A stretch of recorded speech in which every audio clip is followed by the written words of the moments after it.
कोकणातली शिमगा महोत्सवातली परंपरा आहे कोकणचे खेळ. आमचं गाव आहे पेरवली खुर्द, तालुका लांजा, जिल्हा रत्नागिरी, खुलमवाडी. आम्ही चरई गावचे रहिवासी आहोत.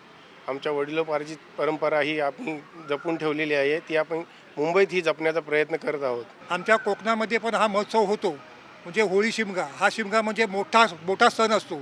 त्या सणाला कोणाला इथं माहेर वस्तीला सासर वस्तीला जायला मिळत नाही.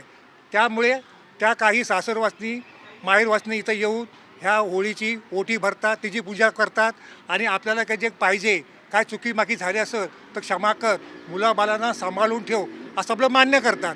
कारण एवढा म्हणजे लांब प्रवास करताना होत नाही.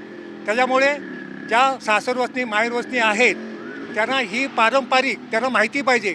आज मुलाकाळाला माहीत नाही शिमगा म्हणजे काय, होळी म्हणजे काय, रंगपंचमी म्हणजे काय.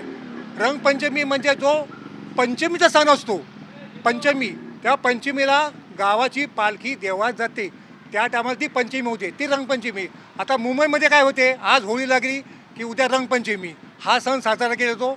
आणि मग आपली लहान मुलं बालं लेकरं बाळं येतात इकडे, आपले तो महोत्सव साजरा करतात आणि एकमेकांना मिळतात. आमची पारंपरिक नृत्य म्हणून आम्ही जर नमन होळीला आम्ही काढतो.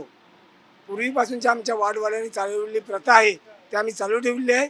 आणि या चरई गावापासून ते मारवाडी चालपर्यंत आणि अनेक ठिकाणी घाटला वगैरे या ठिकाणी आम्ही जातो आणि फिरून येतो. आणि ही परंपरा आम्ही चालू ठेवली आहे आणि अशीच राहावी. नवीन पिढीने ह्याचा काहीतरी विचार करावा आणि पुढे चालावं.